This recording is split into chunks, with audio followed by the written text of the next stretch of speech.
Yeah, I stress out about it, but I feel like it's in my control. I feel like I'm doing the best that I can do.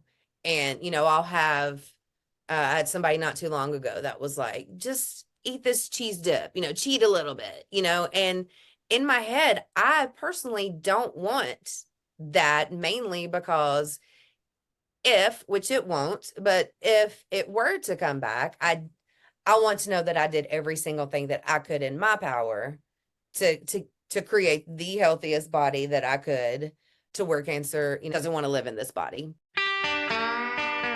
As a vegan, do you ever feel like you're living in a parallel universe, aware of things that many others don't even seem to notice, let alone acknowledge? I'm Chrissy Benson, host of the Vegan Posse podcast. We talk with vegans from around the globe who, like you, are living lives of integrity and compassion with an eye toward justice. Through their personal stories, you'll come to see that you're not an outlier. In fact, you're part of an entire posse of individuals who aren't just keeping the peace, they're creating it through their food choices and beyond. You won't be saddling up, but you're in for the ride of your life.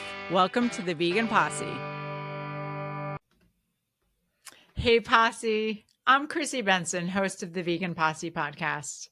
There's so many exciting things going on these days at the Vegan Posse that it's honestly hard to know where to start. First, as you can see, this very moment, we're now posting video episodes of the show on YouTube and Spotify. So please like and subscribe. That's really the best way to get the word out to vegans feeling lonely, isolated, and like they're the only ones out there who care. The Vegan Posse Self-Love series is coming soon, so stay tuned. That's a special series of episodes dedicated to expanding our tenderness, affection, curiosity, and sheer delight in one very important animal, ourselves. And to get started on that path to fall in love with you, grab a copy of my novel, Marrying Myself, known as the anti-romance romance for its revolutionary self-love message. It's got a vegan protagonist and was named a top media pick of the year by Veg News magazine. And by making this book a #1 bestseller, you can help inject a much needed dose of veganism into the world of mainstream women's fiction and help normalize veganism through the arts. And that very concept happens to be one of the subjects I'll be speaking on at the upcoming Vegan Summerfest from July 10th to 14th in Johnstown, Pennsylvania. I'll also be giving a talk on what else? Self-love for vegans.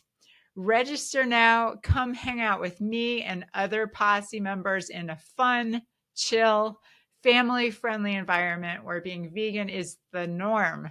And best of all, you'll get to stuff your face with 3 meals a day of utterly delicious vegan food of just about every variety you can possibly think of, from SOS free to sinfully decadent to raw, all prepared under the guidance of superstar chef and previous Vegan Posse guest Mark Reinfeld. You can register for Vegan Summerfest at summerfest.navs, N-A-V-S, online.org. And when you do, make sure to mention that you're part of the Vegan Posse and heard about Summerfest on this show, and they'll take very special care of you. And let me know if you're planning to come to Summerfest so that I can include you in any of our Posse meetup plans. Email me at veganposse.email@gmail.com. Now for this week's episode of the Vegan Posse. We've recently had a Tennessee series featuring vegans from the Nashville area. And this week we've got a bonus episode in the Tennessee series with Nashville native Bobbi Hemmen, who changed her diet after first losing her mother to cervical cancer and then having a softball-sized tumor removed from her ovaries. And now, almost 2 years later, Bobbi feels better than she ever has. She owns a really cool business called Hempcetera, which offers a number of vegan products, including delicious sounding cookies with CBD extract. Bobbi's got a super inspiring story of love in action, personal determination, and staying true to herself and the people she cares about.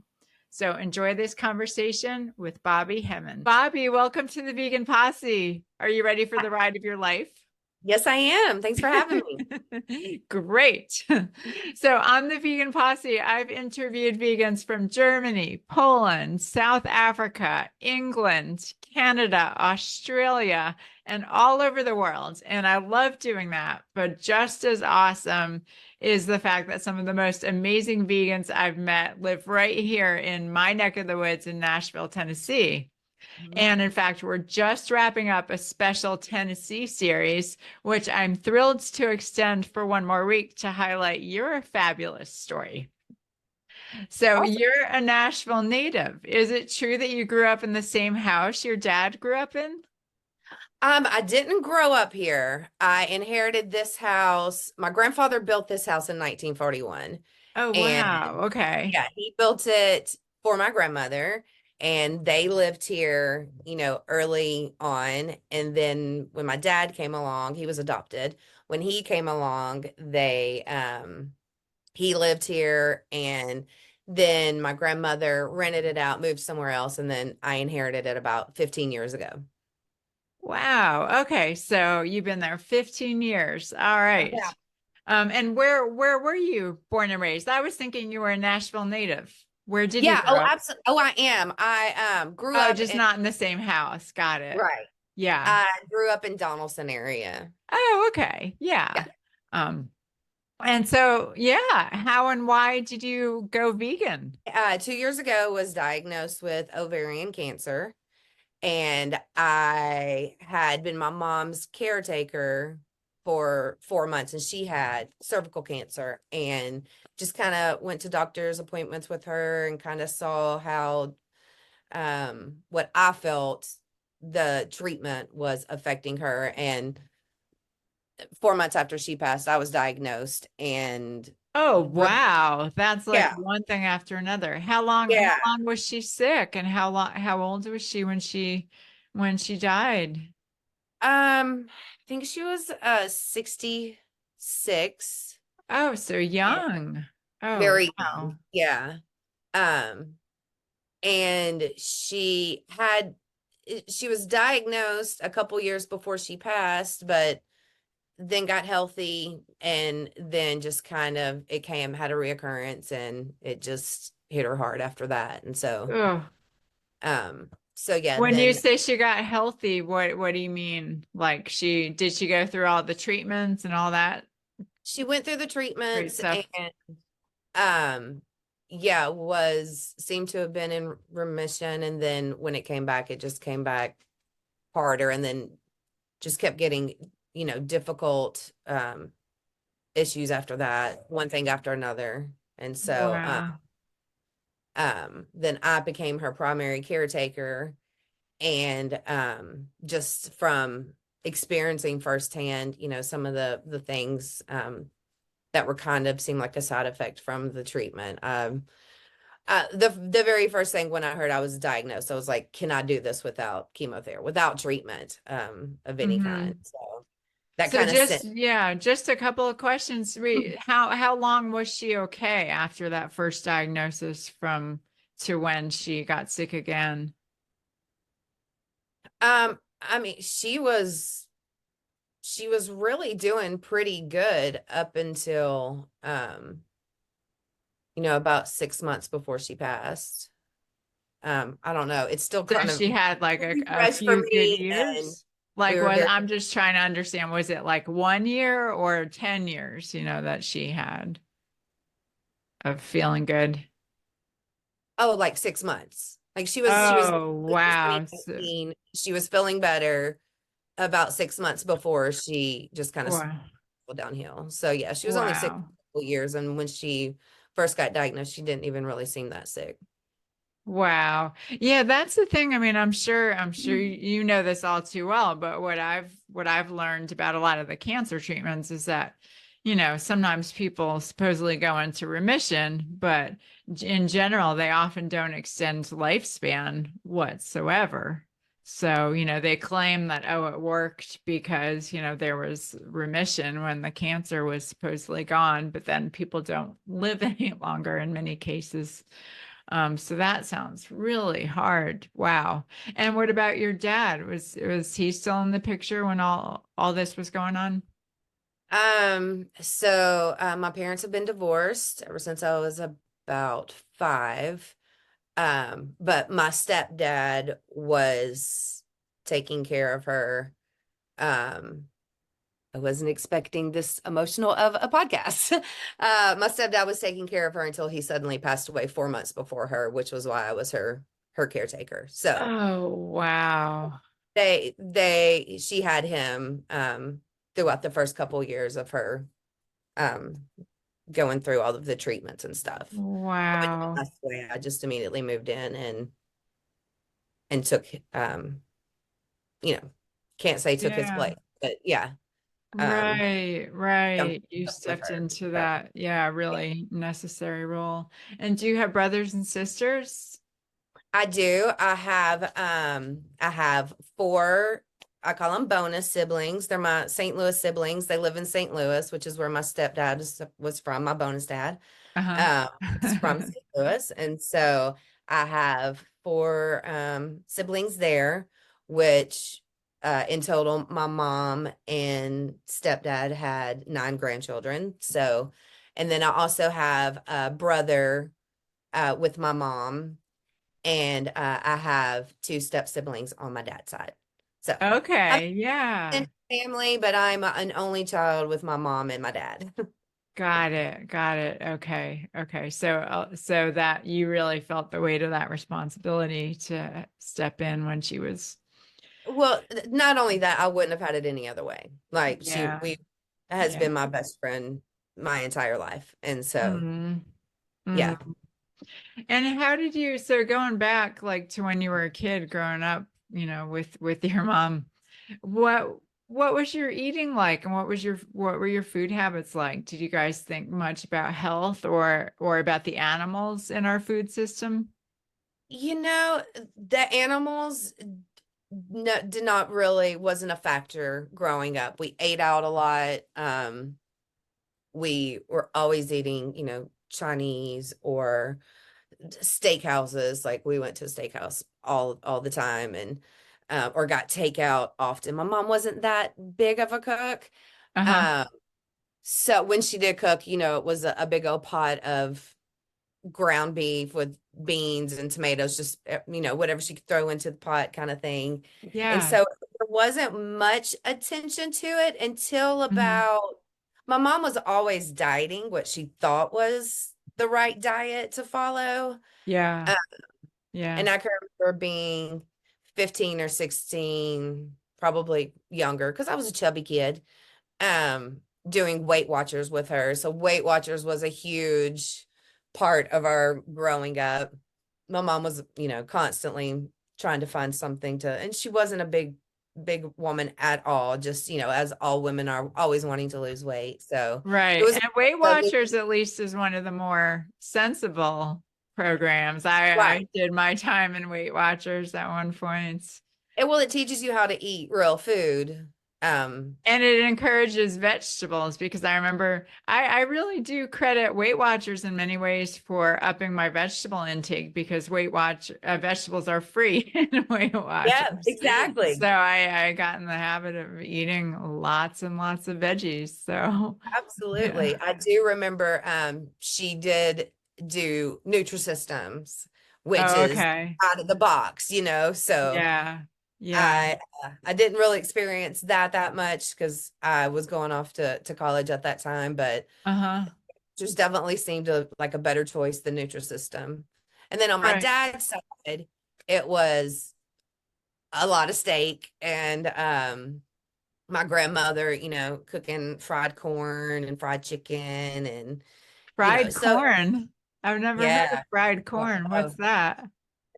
the best, like I honestly don't even kind of remember. I know she put flour in it and fried it in a skillet, and it Ah, wasn't like, a deep fried corn like you would think of. It was just corn made in a skillet that was really, really good, that I've never had yeah, anything since her. yeah.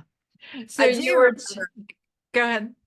on Sundays, like after I would go to church with my dad, every Sunday he would it would be vegetable day. Like I couldn't have any protein. We'd go out to eat after church and I would have to only eat vegetables.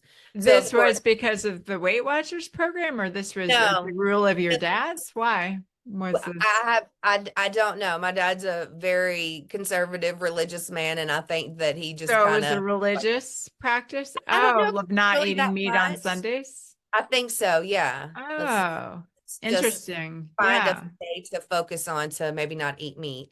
Yeah. Now, I would choose as I was a child at that point. So my vegetables would be mac and cheese and mashed potatoes and, nothing that was even healthy for me, but it was a little form of vegetable, made with all kinds of Yeah. sugar Yeah.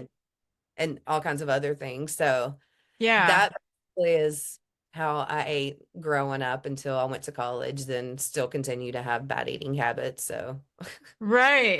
It's tough. I mean, we're just often just not taught, because people don't know themselves. So how are they going to teach their kids? But you mentioned that you were a chubby child. Like, was that a source of angst for you, or was it not that big a deal? I mean, I wasn't a skinny child, but I wasn't like I don't think I would have been considered overweight, but it was just something that Gotcha. I just think of. I mean, and as a teenager, I thinned out, got taller, Uh-huh. and but I just remember just being a little bit chubbier, and Yeah. I Yeah. I don't know. I played outside a lot. I probably just ate a bunch of junk food. I don't know why. Yeah, I don't Right. Right. know what Right. that but I grew Yeah. out of it. So you went off to college. Did you stay in Tennessee for college, or did you go outside the state? I did. I went to Tennessee Tech. I didn't go far. I'm a family oriented person. Like I said, my Sounds mom, like it. mom Yeah. and I were very close. My dad and I are still very close. Like, so I didn't want to go too far. I was an hour Yeah. away from home and roomed with my cousin, who's like Uh-huh. 6 days apart. So we're like Wow. sisters. So Yeah. went there for a couple years and then partied too much, and my parents made me made me leave. So then I came back and went to O'More College of Design, where I got Oh. my fine arts degree with an emphasis Oh. in design and merchandising. So Interesting. Okay. yeah, Yeah. Yeah. Very interesting. It all sounds very Tennessee, just with the, the food and the family and the absolutely, partying. Yeah. absolutely, yeah. Born and raised. I moved out of the state I was dating a guy in the early 20s, and we decided to up and move to Charleston for a couple of years. Oh, But that's I where my came home. sister lives now. Oh Yeah. yeah, I love it. It's gorgeous. I was by the beach. It was perfect, but I didn't have my family. So I came Uh-huh. back way too often than most people probably would have. So I ended up Yeah. moving out. And So been here you ever. so you came back, and then your mom got sick, and you went through that really really hard time helping her and losing her. And then Mhm. how long after you lost her did you get your diagnosis? She passed away in February of 22, and I was diagnosed in August of 22. Wow. Wow. And had you been feeling bad? Did it come as a surprise? I honestly had been having a stomach, like a tiny stomach pain. It wasn't anything excruciating, and it wasn't anything, it was just abnormal. And I'd mentioned it Mm-hmm. to my primary care doctor, and I think it was a bladder infection maybe that he tested me for, or a urinary tract, something, one of those Mm-hmm. that he Mm-hmm. tested me for. And I was like, I don't have any of the symptoms. And he was like, well, if that comes back normal, we'll get an ultrasound. So again, not that much pain. I'm not Uh-huh. much, never really been much on Western medicine or going to the doctor. I've always kind of leaned more towards the holistic route and trying to, oh, let me try some peppermint capsules first, or, let me put Right. a castor oil pack on my stomach, stuff like that. But Right. it's a weird pain. So I contacted my Mm. doctor and he was like, just go to the emergency room. They can get you. And he wasn't even like it's an emergency. He was just like, Yeah. they'll get you results quicker. And I'm like, Right. okay, good, because I need some kind of answer. So Right. I went to the emergency room and my boyfriend and I are sitting there talking about how we're going to go eat Mexican after we left there and just what's taking so long, and the nurse or whoever it was just came in and handed me a piece of paper that said ovarian cancer, and That's how that you got the news, was just being basically, handed a piece of paper. yeah, Wow. he was like, I don't know if he thought that someone had told me or what, but he was like, our oncologist isn't here, or our gynecologist isn't here, so we're going to have to schedule you an appointment with them, but here's some paperwork to look over. And I just kind of glanced at it and was like, so does this mean and he was like, we suspect that that's what it is, but you'll need to see an oncologist. And Wow. And what was your reaction when you saw that? um I mean, I was completely shocked. And granted, I'm still now, and it's 2 years since my mom passed. I was still in shock from that. My mom was a very strong, driven woman. So after I got over that shock, if I don't even know if I ever got over that shock before just going into fight or flight. I mean, I I came bet because you to were so emergency. focused on caretaking and, I'm sure you were still processing. Yeah. Yeah. Yeah. I came home from that visit, and I think had a few glasses of wine and just started researching stuff, and found Chris Wark with Chris beat cancer. Yes. Yes. And just everything kept pointing towards him when I was just kind of Googling a natural way to do, to take care of whatever, to battle ovarian cancer, or so I found him, did some research. The very next day I had a cheeseburger because I'd had drink the night before, Yeah. and that was my last meal. It was disgusting, and now that I look at it, I'm like, my last like non-vegan meal was like a terrible cheeseburger. But that day, I started finding more and more information, and ordered Chris Beat Cancer, the book, and went straight into it. I quit drinking that day. I quit smoking cigarettes that day. I Wow. Wow. fully vegan, gluten free, no Wow. sugar. I mean, what I thought. It took me a little bit of time. Then I got an integrative doctor who really got me on the right path and Uh-huh. told Uh-huh. me And so focus on. what day was this? It sounds like you know the actual day. I did have surgery. Um, I think the 13th is when I went to August 13th is when I went to the emergency room. Of My 2022. Yes, of 2022. Wow. In less than a week, I was having surgery because I have connections Wow. with Vanderbilt. I have family members that Of were course not you do. Yeah. wait any longer. So they Wow. had me And in what there. what what was going on? Like, how was there one tumor? How big was it? What was going So on? I had a softball sized tumor on my left ovary. Softball size? Softball That's size. like as big as the ovary itself, isn't it? I couldn't feel it at all. It's still like Wow. shocks me because I couldn't feel it. You would think that something like that would even hurt worse, or cause more excruciating pain. It wasn't I mean, the pain was less than like a menstrual cramp. It was just kind of awkward. It Wow. wasn't anything too. So the fact that it was that big was definitely shocking. It was stage 1C. So I kind of felt a little fortunate, I guess, that I caught it early, and Mm-hmm. in my eyes, it was a low grade to where I felt more confident and I can totally do this naturally. Like I Wow.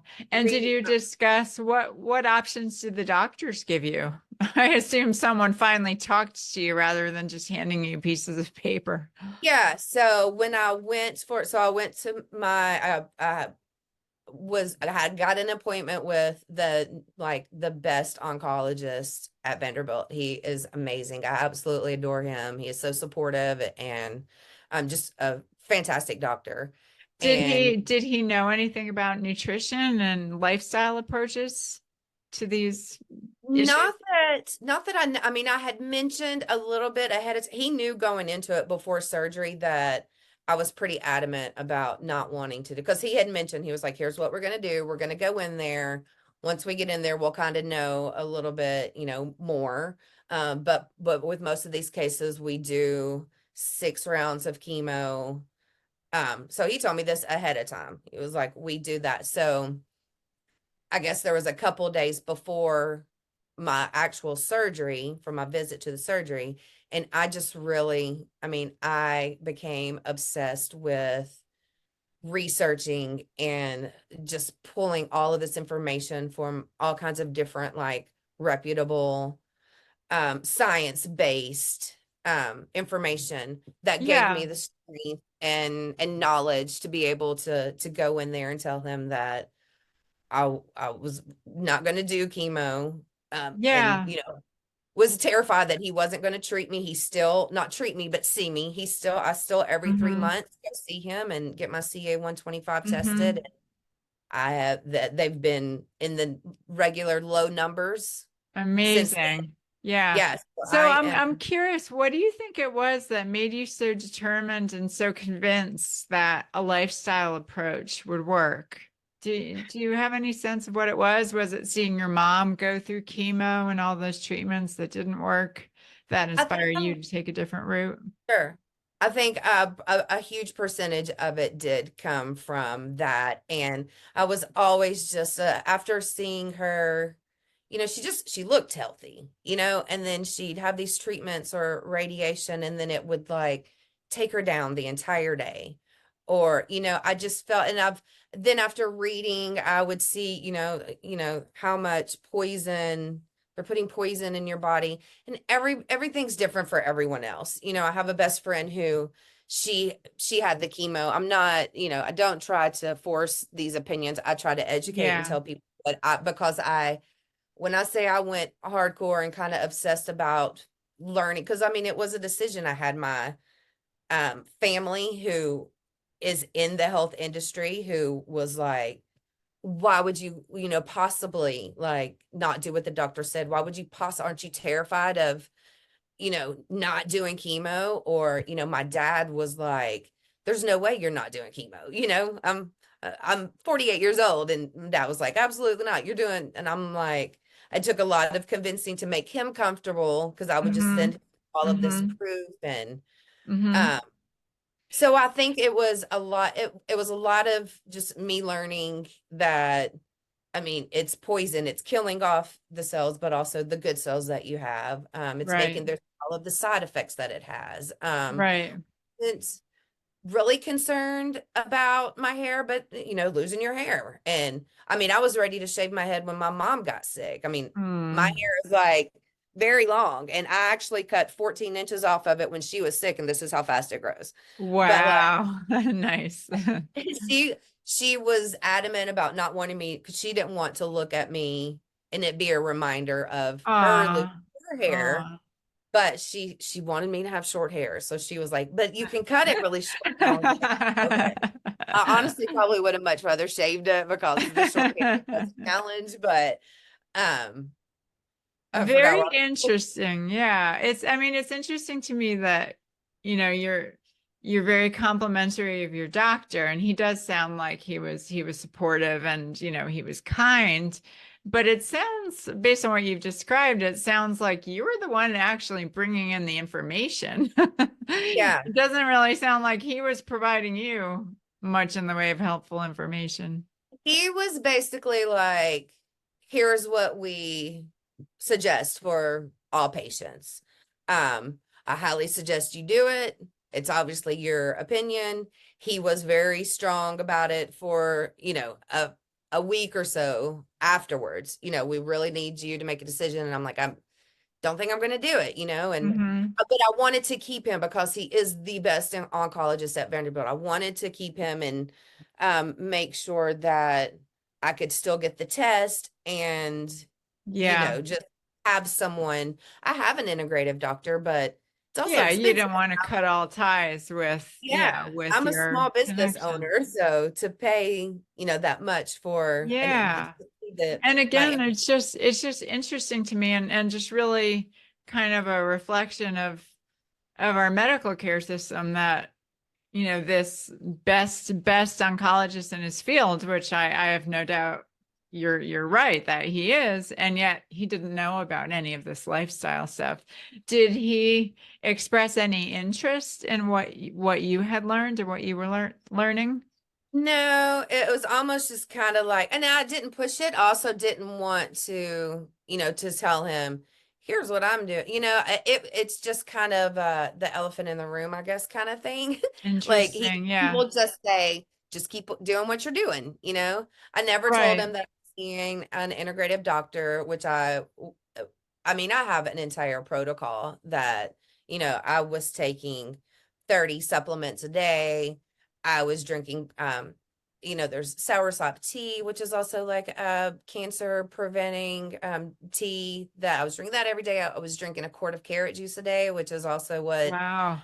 Chris Work, I did that for about 5 weeks. Every day I would drink one of those big, large mason jars of carrot juice. Wow. Wow. Yeah, And because meanwhile, you had also quit smoking and quit drinking and for the completely reason of my changed how you mom. ate. How was that for you? I mean, very few people can just flip overnight like that. How did you do it?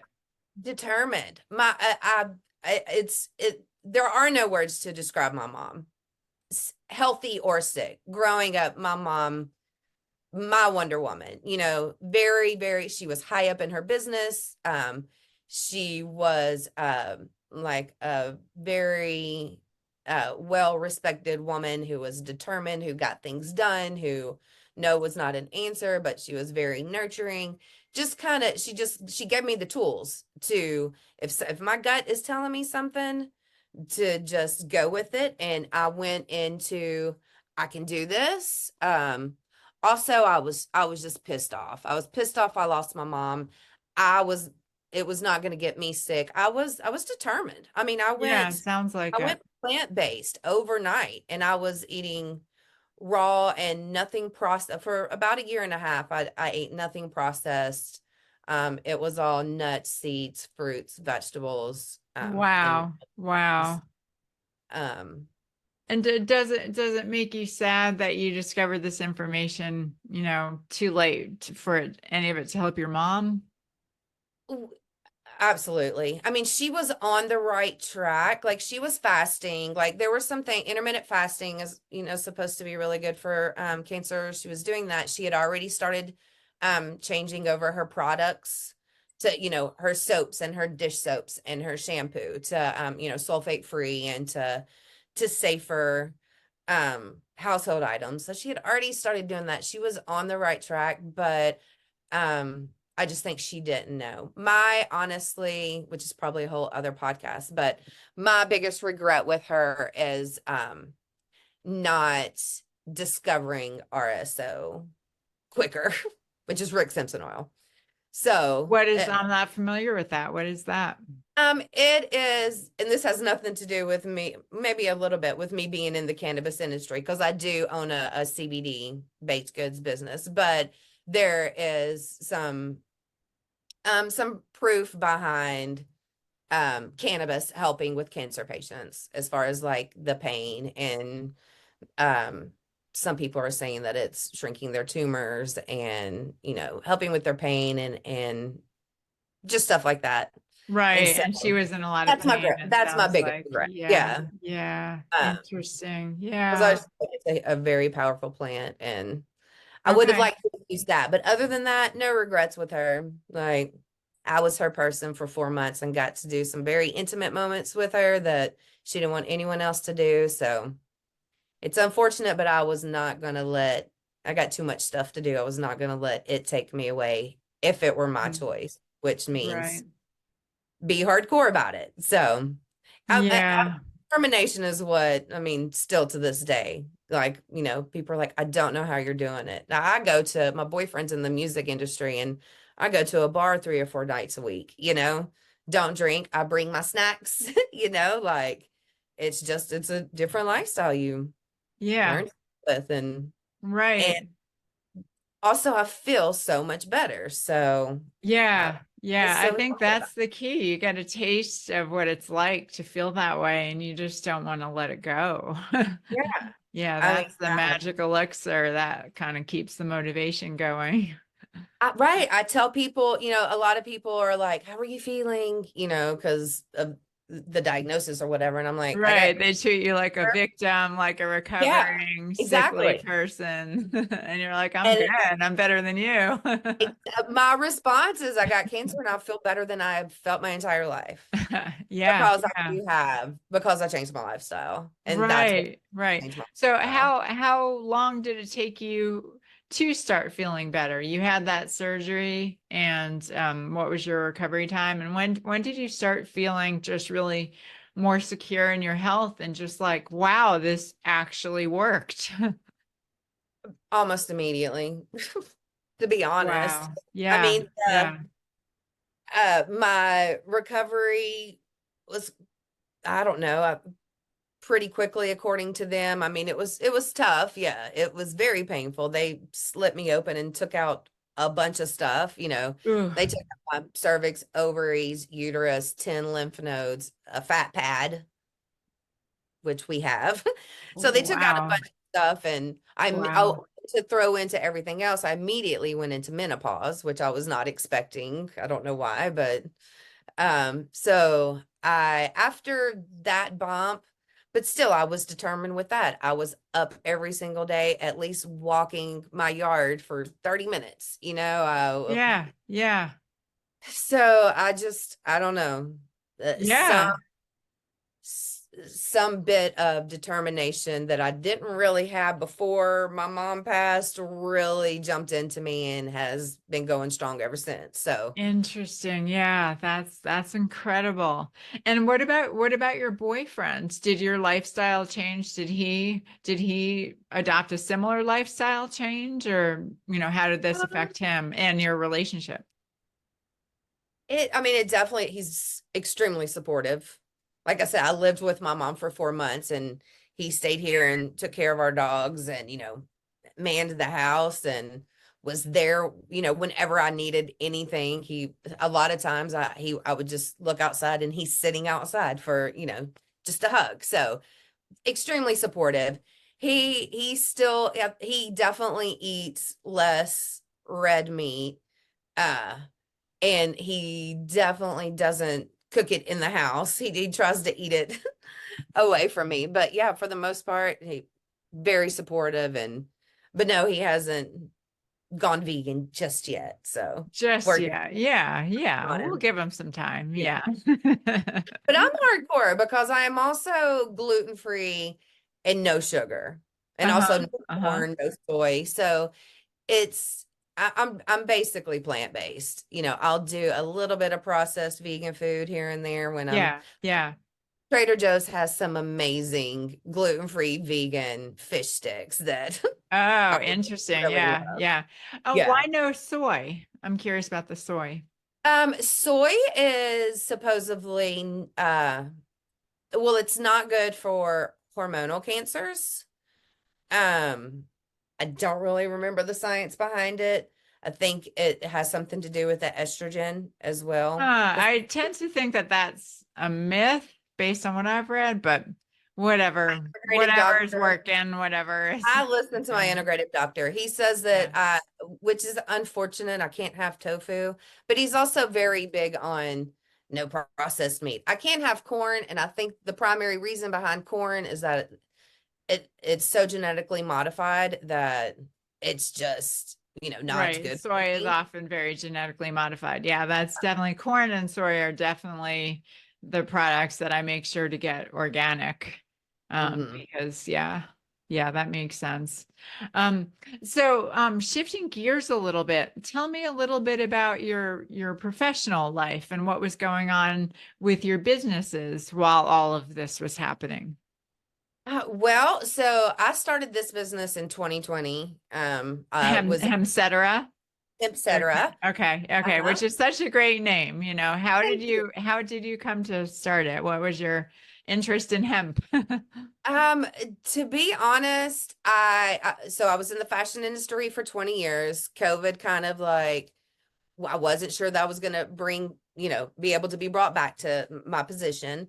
So I've been into essential oils for at least a decade. And so and I've also have always been someone who makes like just natural, that all of my family members for Christmas get gifts that are handmade, whether it's like a candle or lotions or something. So Yeah. when COVID hit, I started selling some just CBD oil that I had gotten from a local farmer that I just had laying around. I started making bug spray out of it and had taken it to my local hardware store, who also she grows hemp.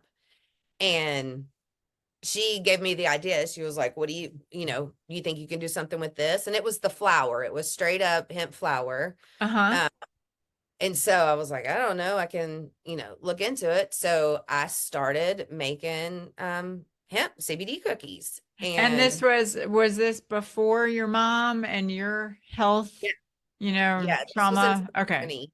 So yeah, Okay. So before any of before that. I Yeah. started it. And before Yeah. you were even vegan. Right. Yeah. Yeah. I've I've always, definitely like I'm hippie, a little bit crunchy. I go to Bonnaroo every year. I get grounded every morning. I meditate.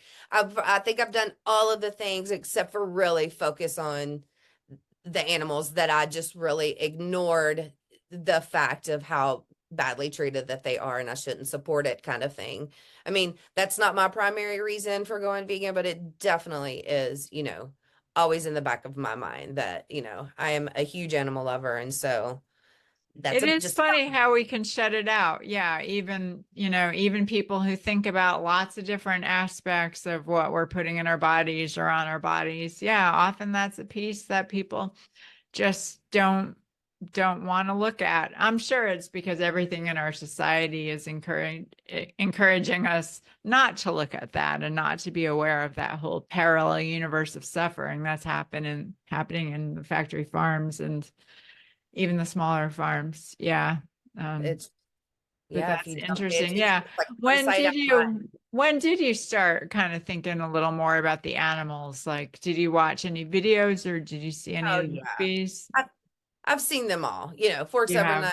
I've seen yeah, all of I have forced myself to watch them. So I've known in the back of my head that it yeah, yeah, it was just easier, and I didn't really have the sure. tools, motivation, or knowledge of how to eat without, I grew up, you have a meat and two sides. Right, That right, how I've grown up. Like, how do I eat food right, without meat? So right, right, it right, lack right. of, you know, um, Yeah, that makes sense. Yeah. So anyway, with regard to your business, you got your hemp flower and thought, I'm going to try to make something with this. What did you make? What was your first I attempt? made, well, we played around with a few things. My boyfriend's a retired chef, and so he came up with a delicious cookie recipe.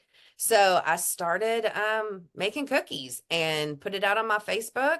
I had tons of friends who I was the CBD cookie ninja, because I was just dropping it off on people's porches. They were leaving me cash or Venmo, and it was helping people who had COVID, was helping them with So this anxiety. was when the world was shut down, Oh, the very thanks to all the beginning. COVID This stuff. was Okay. like And again, before you were vegan, correct? So before I were was these vegan. were your cookies vegan or were they just, No, non-vegan? that Yeah.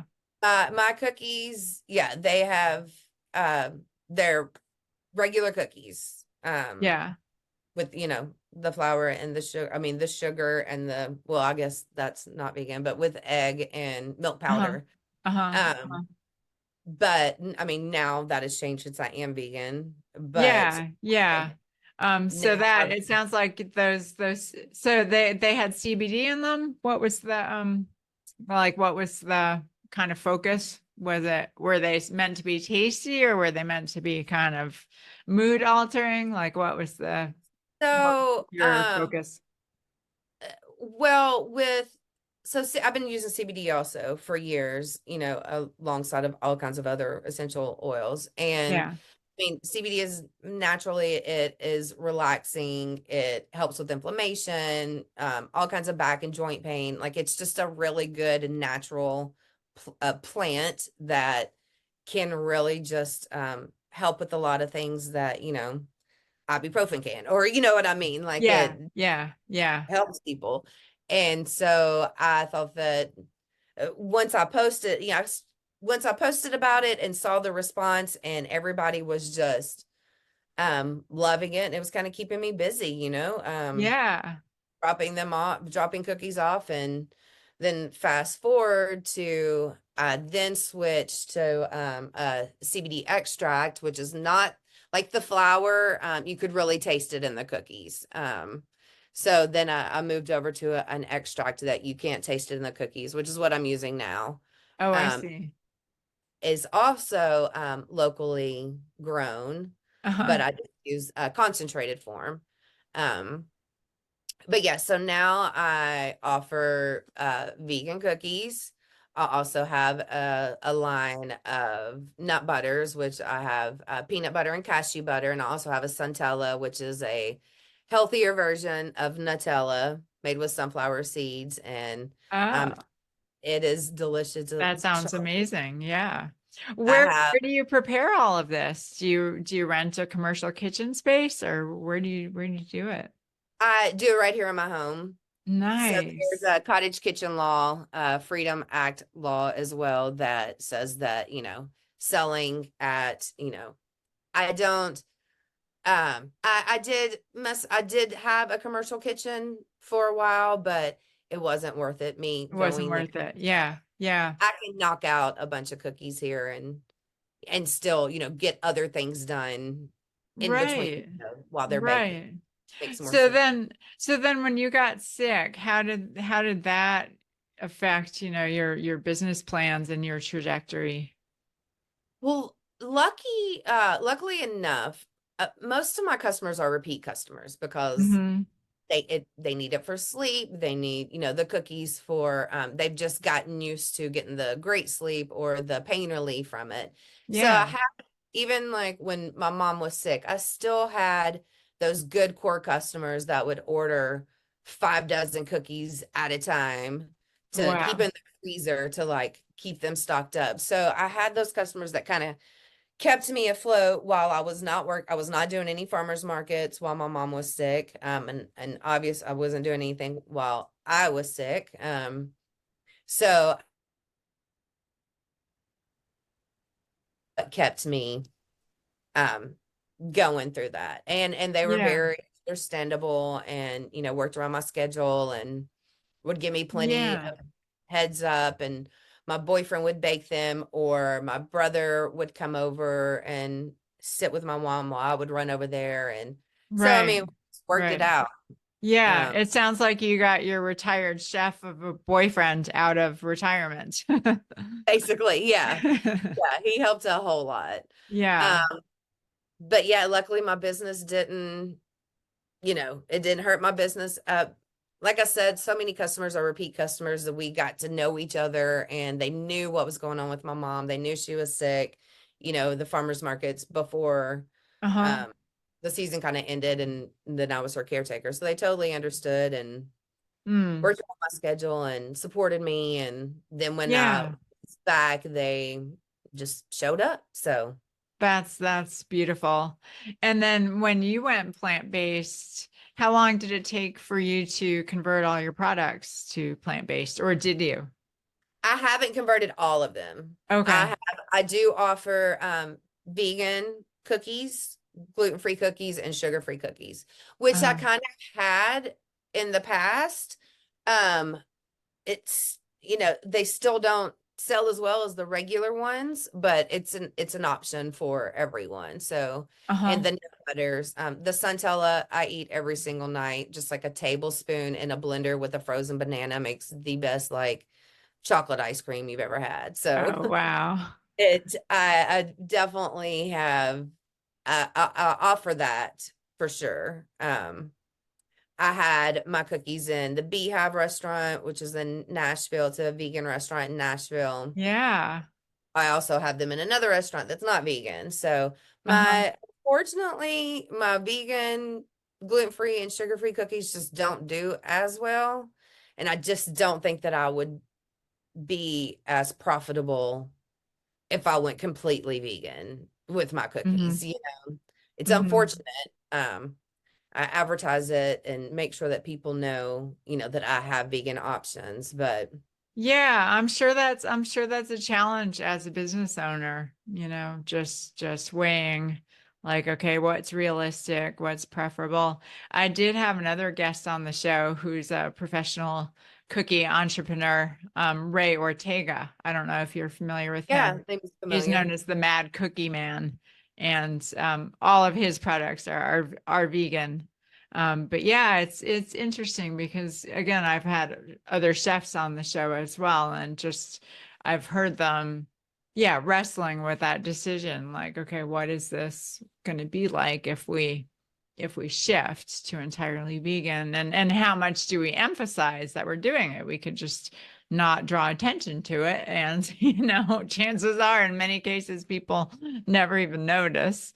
Exactly. So Well, what yeah. I've started doing is I offer a vegan, it's vegan and gluten-free cookie Uh-huh. because it takes, and I also will have just a gluten-free and, Uh-huh. just sugar-free, but the vegan gluten-free because you can't really taste the difference in the vegan. I'm sure Um, you can. Yeah. Yeah. Big fan of flax egg. Like flax egg is pretty amazing. It makes the cookies pretty moist. So Oh yeah. Yeah. I And don't, I mean, it's funny because when people eat a vegan cookie or any vegan baked good and it's not fantastic, they blame it on the fact that it's vegan. Whereas there are plenty of non-vegan baked goods and cookies that aren't fantastic either. It's just yeah, like, everything has a range of quality. I mean, I don't know and if you remember the show Cupcake Wars ages ago on TV, but the girl who won it one year was a vegan baker. All her cupcakes were vegan, and they won the competition. Not right, It wasn't a yeah. vegan cupcake competition. She just won because they were the best, And honestly, it would really just kind of take me switching over to a vegan egg. I mean, the flax egg and Interesting. Yeah, so that's the yeah. only thing that's keeping it I do have milk powder in it, but uh-huh. which makes my cookies softer, like a soft batch cookie. So I Hmm. haven't really played around with omitting that and doing the flax egg, Yeah, um, and yeah, just really mentioning it. yeah, Um, yeah, so, but I mean, I just know that when offering those three vegan, gluten-free, and sugar-free cookies, I do 4 markets a week right now, 4 farmers markets, and I wow. will have one bag each of those, and a lot of times only one will sell. But Uh-huh. it's usually to repeat customers. You know what I mean? It's usually to those Yeah, customers that. yeah, So, yeah. I mean, I definitely want to work on, trying to get more um people interested in it or aware of Yeah. it. But Yeah. How do you think the vegan products compare to the non-vegan products? Do you think they taste as good? And do you think that they're like completely, on par with each other? mine in particular, or Yeah, yeah, yeah. yeah, I mean, I think they taste delicious. Yeah, yeah. No, I'm just curious if Yeah, you yourself like have found something that you can't quite, achieve with the vegan ingredients that you can with the other ingredients. no, I mean, Yeah. Yeah. personally, I'm perfectly fine with you know. Yeah. So it's really just a question of marketing and perception, maybe in your Yeah. customer base. Yeah. Interesting. Yeah. Yeah. So much So, is just about perception. People hear vegan and they think, oh, I want the regular, even though there's no logic or exactly. basis for it. Yeah, very interesting. Well, it's amazing how much you've accomplished in such a short time because your business, you haven't had this business for that long, and to have developed it and expand it to this extent is pretty amazing. Yeah, I'm pretty lucky. I mean, I have a good product. My CBD comes from Lab Canna, a local dispensary that's Nashville's #1 dispensary. Our hemp is grown in Franklin, so everything is done local. Yeah. Um, I send my cookies off to be third party tested to make sure that it is consistent. So my cookies are consistent. You're if you and most of my customers will eat like a half a cookie or one cookie and get fantastic sleep, get the pain relief, it helps with inflammation and arthritis and anxiety. Yeah. But they Yeah. know if they eat one cookie today, it's gonna do the same thing, a year from now. It's the same, they're consistent, and I think Right, that's why right. They can my count on customers it. come back. Yeah. Yeah. Cookie consistency. Yeah. In more ways than one. Yeah. Well, CBD is not regulated, so you just don't know a lot of times, Uh-huh. what you're gonna Uh-huh. get, or if you find something that works for you, maybe the next batch is different. Um, Right.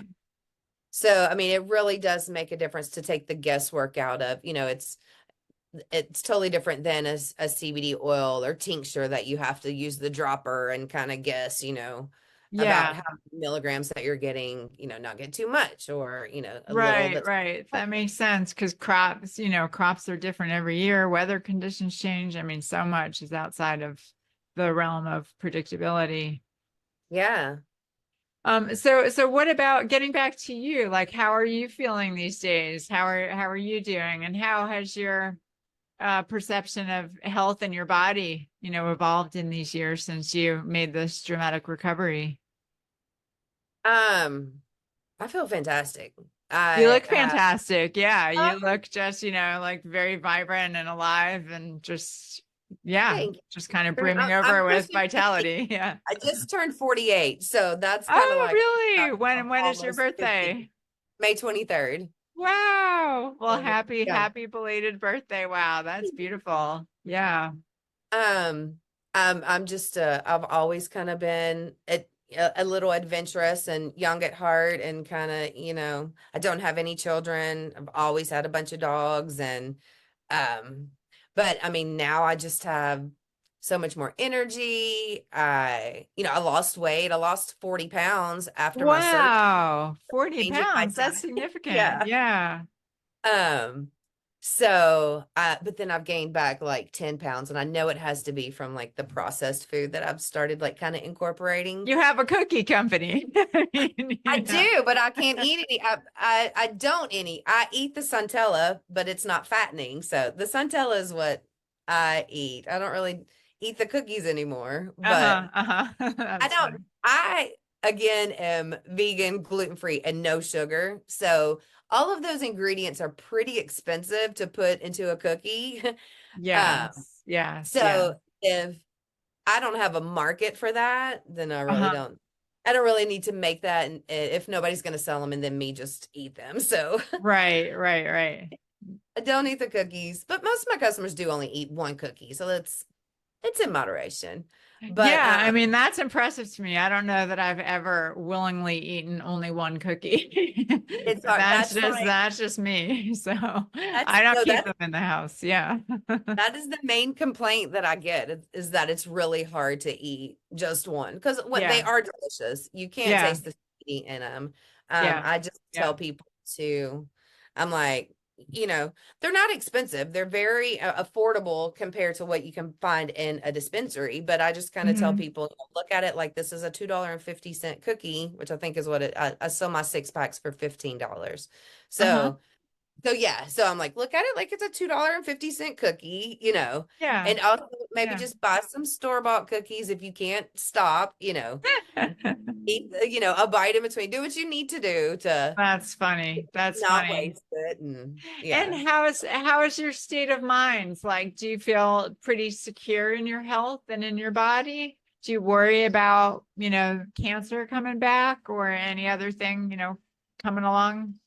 There is always the worry. I mean, I don't think I'll ever be in the clear. I mean, there is once you hit 3 month or 3 years, the reoccurrence rate kind of goes down a little bit. Um, I don't, I, there's constant, yeah, I stress out about it, but I feel like it's in my control. I feel like I'm doing what the best that I can do. And, I had somebody not too long ago that was like, just eat this cheese dip, cheat a little bit, and in my head, I personally don't want that mainly because which it won't, but if it were to come back, I want to know that I did every single thing that I could in my power to create the healthiest body that I could, to where cancer, doesn't want to live in this body. Basically, Right. Right. I try to be keep it as alkaline as I can. I drink alkaline water. I mean, I'm just doing a lot of good things for it. So, Yeah. I, there's that worry for sure, but I feel great. I got the Yeah. energy. Everything's good. Yeah. And do you feel, I mean, that sounds like a very empowering experience to just really take your health into your own hands and just not listen to, I mean, you were listening to what the doctor said, but you were still trusting your own intuition and your own judgment and following that path. And is that something that you just feel good about and has built your confidence? Yeah, absolutely. Like, some of the closest people to me that I go to for advice for everything that um were just like, you have to do chemo, like and for me to go against them, which I never do because I, trust them in all that they have. And to see the look on my dad's face when he was terrified, that I wasn't going to do that, I gave myself the knowledge and knew that I could do this. And so I have pretty much a lot of strength behind just knowing that I did the right thing. I'm doing the right Yeah. thing. And Yeah. Yeah. I'm constantly just watching documentaries or reading things to just reassure me that there's some really good Facebook pages, believe it or not, that is people like me that are, um, fighting fighting cancer from growing, or from preventing it from coming back. Right. And that it's just other people, that are Right. talking about what they're doing, what helped for them. And I get a lot of information from that. My integrative doctor is fantastic. And I feel good about it. Like, Yeah. Yeah, that makes total sense. And congratulations on just, sticking to your guns and keeping your eye on the prize. I had a similar experience, not with cancer, but with actually it was epileptic seizures that I realized were caused by my binge eating on, non-vegan or sometimes vegan junk food, but similar experience, different in the details, but just in the sense of knowing what I needed to do, which was get a handle on the food issue.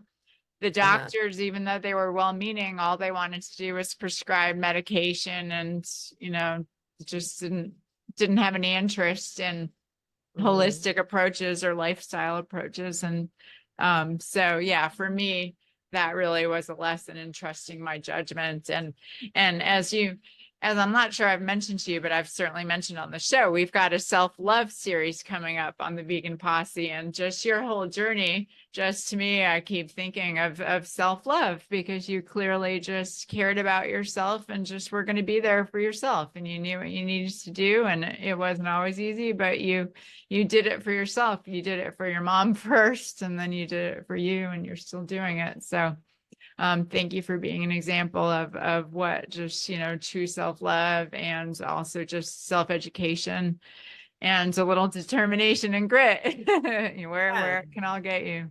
So, Thank you. and thank you for offering these amazing, hemp and CBD products. I haven't tried any myself, but I look forward to trying We'll them. have to get you some. We'll have to Yeah. change that. Yeah, we'll certainly have to change that. But I won't. Guarantee you, I can't keep a large quantity in the house, because that's just My that just doesn't. Suntella will change your life. But Okay. also the peanut butter, which is made with just peanuts, none of the extra stuff that you don't need, nothing at all.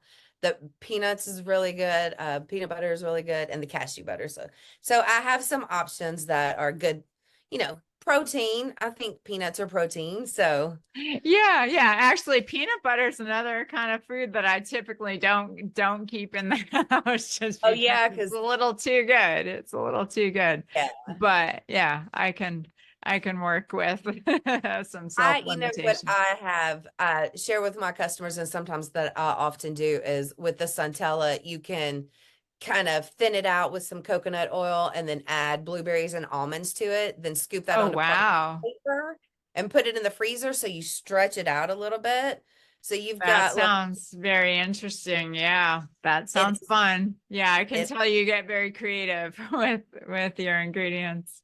yeah, you have to when you're kind of limited to what you eat, but I don't feel Yeah. deprived at all. I eat Right, right, right. Nor do good. I. Yes. Yeah. Yeah. And I eat large portion. Sometimes I'm just so proud of myself that I've eaten so much cauliflower or so Right, I right. was just like, wow, I Yeah, just ate a yeah. whole bag of grapes, which is probably I'm binging on grapes now instead of, Right, right. You're like, I just warded off a year's worth of cancer right there in one fell swoop. Yeah. hopefully, yeah. All But I right. mean, Well, thank you so much for sharing all these stories and all of that personal, just heartache and challenges and struggle. And I'm so glad to see you, out the other side, and a force for good for humans and animals both. So thank you for, being here in Tennessee and helping spread some vegan awareness. And the final question I have for you, Bobbi, which I ask all my guests, is there a particular word that for you sums up what being vegan is all about? uh love. Yeah, Love the yeah, animals, love perfect. yourself, Yeah, yep, yep, yep. That's a good one. Only the That's a first good one that comes one. to mind for sure. 100%. I'm totally with you. All right. Well, again, thank you so much for being here. We'll Thank you for include in having the me. show notes all the info about where people can find you on Instagram and Facebook, and check out your products. And we look forward to more and more vegan options being available. And we Absolutely. close every episode by taking 30 seconds of silence for all of the suffering animals, human and non-human, who desire, as we all do, safety, happiness, and freedom to live out their lives without interference. So, Bobbi, I invite you to join me in 30 seconds of silence for the animals, and we'll conclude with the sound of the bell.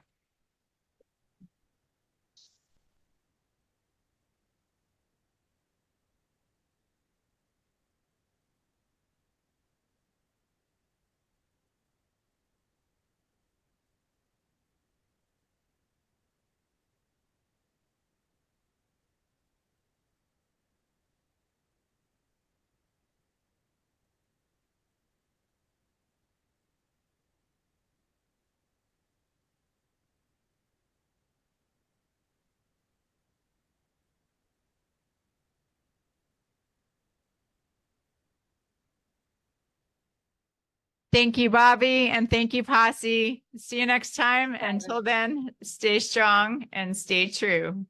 Thank you.